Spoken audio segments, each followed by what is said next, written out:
आप सभी को राधे राधे, हरे कृष्णा। दोस्तों, लड्डू गोपाल के हमारे बिहारी जी के इतने अनन्य भक्त हुए हैं कि काफ़ी लोगों का जो है हमें पता चलता है, जिनके बारे में हमें गूगल पर, यूट्यूब पर, काफ़ी जगहों पर या फिर उनके बारे में किताबों में भी लिखा है। लेकिन कुछ ऐसे भक्त भी हैं जिनके बारे में आज तक कहीं भी कभी भी हमें लिखित रूप में न तो कोई कहानी मिली है, ना ही किसी ने उनके बारे में कभी कुछ बताया है।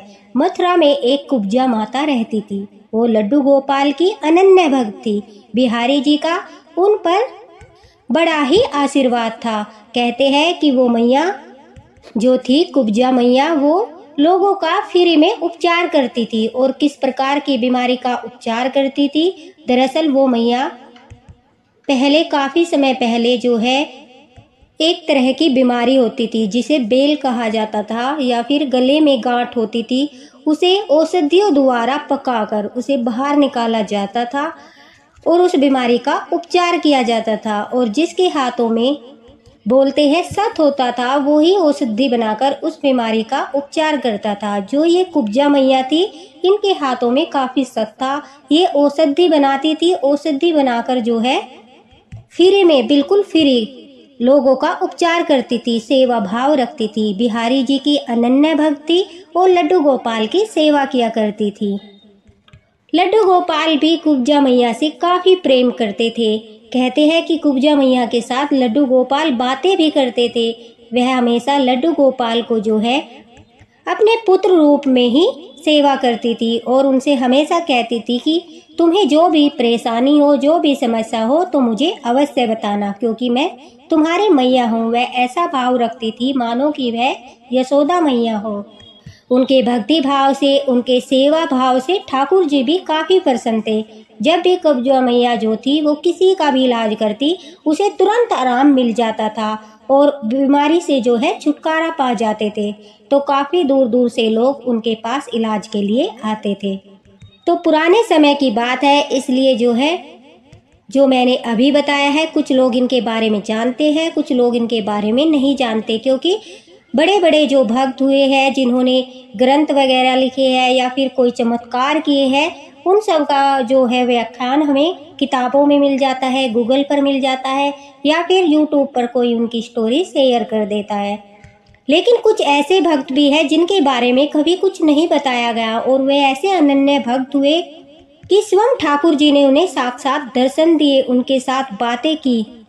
लेकिन यह भी ठाकुर जी की मर्जी होती है कि किसी न किसी के माध्यम से अब उनके बारे में भी पता चल रहा है। तो दोस्तों, कहते हैं कि ये मैया लड्डू गोपाल की अनन्य भक्ति, बाल गोपाल लड्डू गोपाल के साथ इनका माता और पुत्र वाला रिश्ता था। लड्डू गोपाल से काफ़ी प्रेम भाव रखती थी, लोगों की सेवा करती थी और अपना पूरा जीवन इसी में उन्होंने व्यतीत कर दिया।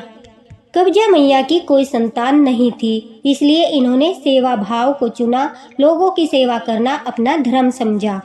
लोग अपनी इच्छा से ठीक होने के बाद जो भी इन्हें प्रसन्न होकर देती थी, वो सब यह लड्डू गोपाल की सेवा में लगा देती थी।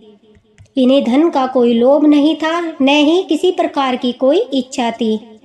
लड्डू गोपाल भी मैया से बहुत प्रेम करते थे। वह अपने जो उनके पास उपचार कराने आते थे, उन सबको भी लड्डू गोपाल के बारे में बताती थी, उनकी लीलाओं के बारे में बताती थी, अपने कन्हैया के बारे में बताती थी। आसपास के सभी लोग जानते थे कि मैया जो है लड्डू गोपाल से बहुत प्रेम करती है और बिहारी जी की असीम कृपा मैया जी पर है।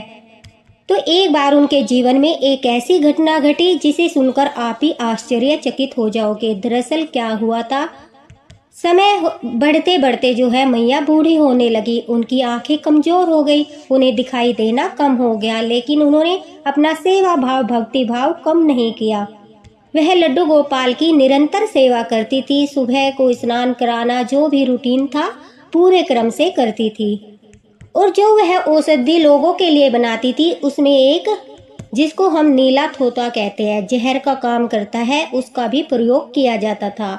और उसी के साथ साथ लौंग और काफ़ी ऐसी सामग्री थी जिनको पीसकर, हाथों से पीसकर वो औषधि बनाती थी। और ठाकुर जी का नाम लेकर रोगग्रस्त जो लोग होते थे, उनके घाव पर लगाती थी तो ठाकुर जी की कृपा से उनका घाव ठीक हो जाता था। कहते हैं कि एक बार मैया ने जो है औषधि का सारा सामान जो है अपने लकड़ी के बक्से पर रखा था और वहीं पर ठाकुर जी के प्रसाद की जो है मिश्री वगैरह भी रखी थी।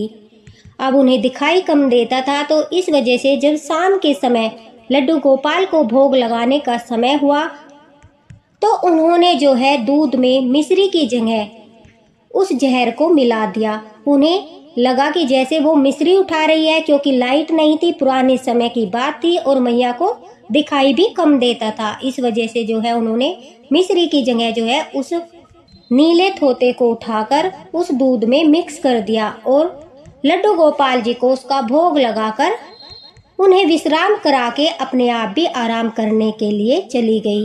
अचानक से मैया को लड्डू गोपाल ने दर्शन दिए और कहा, मैया, ओ मैया, जल्दी से आ, मुझे पीड़ा हो रही है, देख मुझे पीड़ा हो रही है। और कहते हैं मैया को दिखाई दिया कि लड्डू गोपाल का पूरा शरीर जो है वो नीला पड़ गया है। अब मैया समझ गई थी कि कुछ अपशगुन हुआ है। लड्डू गोपाल जोर जोर से मैया को पुकार रहे थे। मैया हड़बड़ाकर उठती है और दौड़कर लड्डू गोपाल के पास जाती है। दीपक जलाकर जैसे ही वह लड्डू गोपाल को देखती है तो बाल गोपाल लड्डू गोपाल का पूरा विग्रह जो है वो काला पड़ चुका था। अब मैया यह देखकर काफी घबरा जाती है, जोर जोर से रोने लगती है, बिहारी जी पुकारने लगती है। आसपास के लोग मैया की रोने की आवाज सुनकर इकट्ठा हो जाते हैं। तभी मैया कहती है कि मैंने गलती से अनर्थ कर दिया, मैंने अपने बाल गोपाल को जहर दे दिया, मैं बड़ी दुर्भाग्यशाली हूँ, मैं बड़ी अभागी हूँ, मैं तो पापिन हूँ। मैंने अपने बाल गोपाल को, मैंने अपने कन्हैया को जहर दे दिया। और माता जोर जोर से रोने लगी, विलाप करने लगी। आसपास के लोग सब जो थे वो आश्चर्यचकित थे, क्योंकि लड्डू गोपाल का जो विग्रह था मैया के पास वो काला पड़ चुका था और सभी इस घटना को देखकर काफी अचंभित हो रहे थे। जो कुछ लोग होते हैं जो लड्डू गोपाल को सिर्फ मूर्ति मानते हैं, विग्रह मानते हैं, लेकिन यह पहली बार ऐसा चमत्कार देखा था कि विग्रह जो है वो भोग लगाने से, जहर का भोग लगाने से काला पड़ गया था। तो सभी यह जान चुके थे मैया की जो लड्डू गोपाल है वो जागृत है। तभी वहाँ इकट्ठा लोगों में उपस्थित एक व्यक्ति ने कहा कि मैया आप रोइए मत, चलिए बाल गोपाल को हम एक वैद्य है उनके पास ले चलते हैं, वो जो है जहर का इलाज जानते हैं। जिस किसी को भी यहाँ पर सांप काट लेता है तो वह उसका इलाज करते हैं, उन्हें अवश्य ही जहर की काट पता होगी। कहते हैं कि जितने भी लोग वहाँ इकट्ठा थे सभी लोग बाल गोपाल जी को मैया कुब्जा के साथ लेकर वैद्य हकीम के पास गए और वहाँ जाकर जब वैद्य जी को दिखाया, उन्होंने लड्डू गोपाल को देखा तो वो भी काफी आश्चर्यचकित थे, क्योंकि लड्डू गोपाल का विग्रह जो है उसी तरह से काला पड़ा था जिस तरह से सांप के काटने से किसी व्यक्ति के शरीर में जहर जाने से किसी व्यक्ति का शरीर नीला या काला पड़ जाता है, उसी तरह से लड्डू गोपाल के अंदर वो लक्षण दिखाई दे रहे थे। और वैद्य जी भी काफी अचंभित थे। अब मैया काफी रो रही थी, तड़प रही थी, बाल गोपाल के लिए बार बार कह रही थी कि वैद्य जी मेरे लल्ला को ठीक कर दीजिए, मेरे लल्ला का उपचार कीजिए, मुझ पर दया कीजिए। अब जब मैया इतनी प्रार्थना कर रही थी, वैद्य जी को कुछ समझ नहीं आ रहा था। उन्होंने बिहारी जी का नाम लिया और वहां पर उपस्थित लोगों को कोई पेड़ का नाम बताया, कोई औषधि बताई कि उसके पत्ते ले आइए, मैं जल्द से जल्द उपचार शुरू करता हूँ।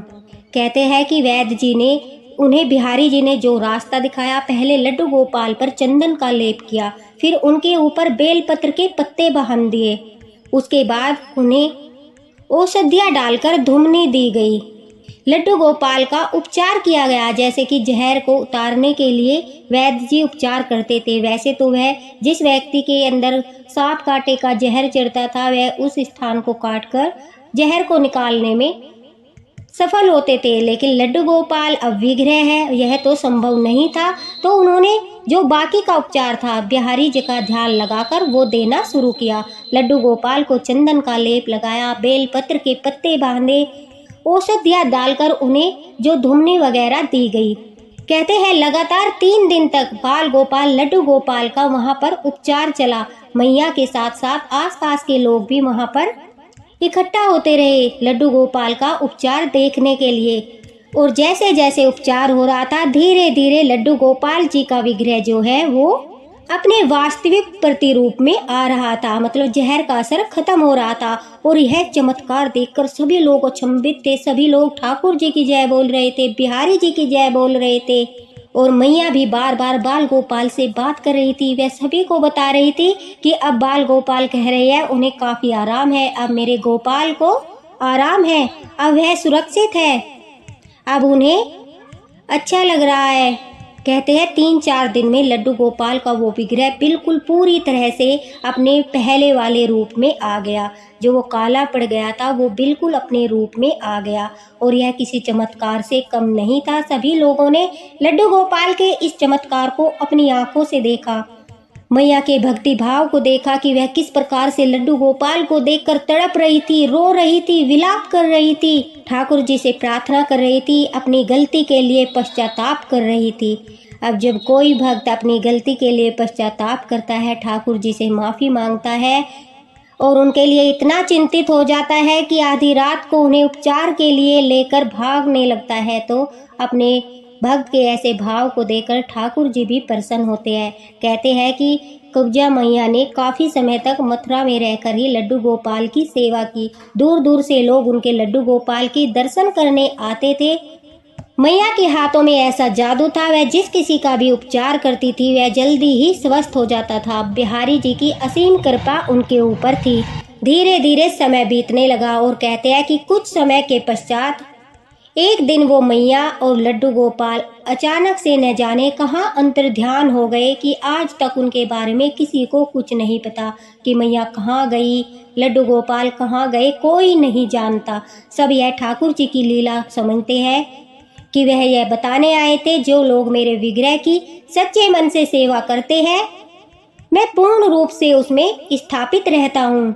वह अपनी लीला दिखाने आए थे, क्योंकि हर पल वहाँ पर बिहारी जी की लीला होती है, लड्डू गोपाल की लीला होती है। कभी वह लड्डू खाने आते हैं तो वह कभी भक्तों को अपने दर्शन देने आते हैं, तो कभी किसी भक्त के भाव को देखकर खीर का भोग लगाते हैं। इसी तरह की अनेक लीलाएं वृंदावन और मथुरा में देखने को मिलती है।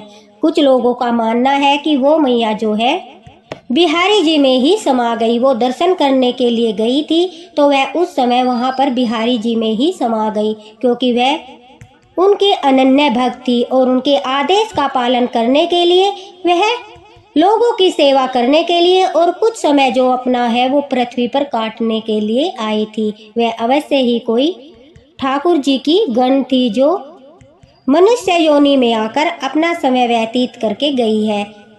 लड्डू गोपाल की ऐसी लीला कथाएं जब हमारे साथ शेयर की जाती है, हमें उनके ऐसे अनन्य भक्तों के बारे में पता चलता है, लड्डू गोपाल के ऐसे चमत्कारों के बारे में पता चलता है जो बिल्कुल असाधारण होते हैं, जिन पर कोई लोग तो विश्वास ही नहीं करते। तब जो है हमारे मन में उनके प्रति श्रद्धा और भी अधिक बढ़ जाती है कि हमारे बाल गोपाल मात्र एक मूर्ति नहीं है, विग्रह नहीं है, वह हमारी तरह ही बोलते हैं, हर चीज महसूस करते हैं, हर भाव रखते हैं। जिस भाव से हम उनके साथ जुड़ते हैं उसी भाव से वह हमारे साथ रहते हैं। दोस्तों, इसी के साथ राधे राधे, हरे कृष्णा। मिलते हैं अगले वीडियो में। लड्डू गोपाल के साथ अपना श्रद्धा भाव ऐसे बनाए रखना ताकि बिहारी जी की कृपा आप पर बनी रहे। राधे राधे।